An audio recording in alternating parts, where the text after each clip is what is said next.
Good morning everyone. I am Neha Naseem from 8th standard. I am studying in ICET Public School. Today we are going to discuss about Hiroshima and Nagasaki nuclear bombings and its effects on the growth among children. This incident occurred on the Second World War. The Second World War was a military global conflict. It began as the joining of what initially had been two separate conflicts. During the final years of World War II in 1945, United States dropped two nuclear bombs over Hiroshima and Nagasaki in Japan.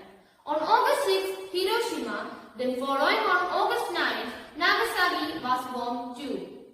These bombs killed between 1,29,000 people to 2,26,000 people within the Japan.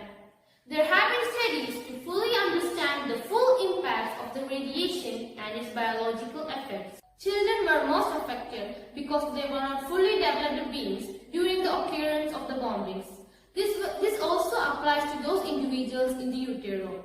Children bear scars that would never heal emotionally or physically.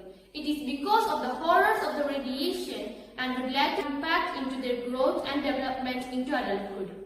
Studies by the Atomic Bomb Casualty Commission in Japan have shown that certain somatic effects can be attributed to radiation exposure from the atomic bomb. For persons in utero at the time of the bomb, children and those who were examined 17 years old had both height and weight to be smaller in those with high radiation exposure. Growth and slowing down of neuroprocesses was more significant among Hiroshima offspring and was least apparent statistically among boys in Nagasaki. Studies of children who lived in Hiroshima was conducted. They were between the ages of 5 to 19 in 1951 to 1953. This revealed that there were height and weight differences.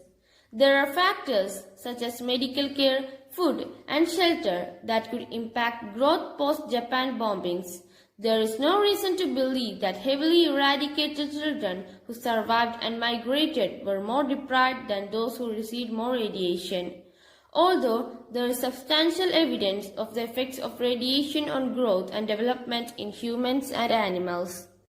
Sadako Sasaki was a Japanese girl who became a victim of the atomic bombing of Hiroshima when she was 2 years old. Although severely eradicated, she survived for another 10 years, becoming one of the widely known hibakusha, meaning bomb-affected person. She is remembered through the story of the 1,000 origami canes she folded before her death, and is to this day a symbol of the innocent victim of the nuclear warfare. The US officials tried to censor the information about the radiation. Both civilians and military officials tried to control the amount of knowledge about the effects of radiation. The American officials did not want atomic bombs to be linked with chemical and biological warfare, and some objected to radiological warfare. The atomic bombings of Hiroshima and Nagasaki still remains a pressing issue within the world history. There are so many questions that remains unanswered. Children are one of the main issues.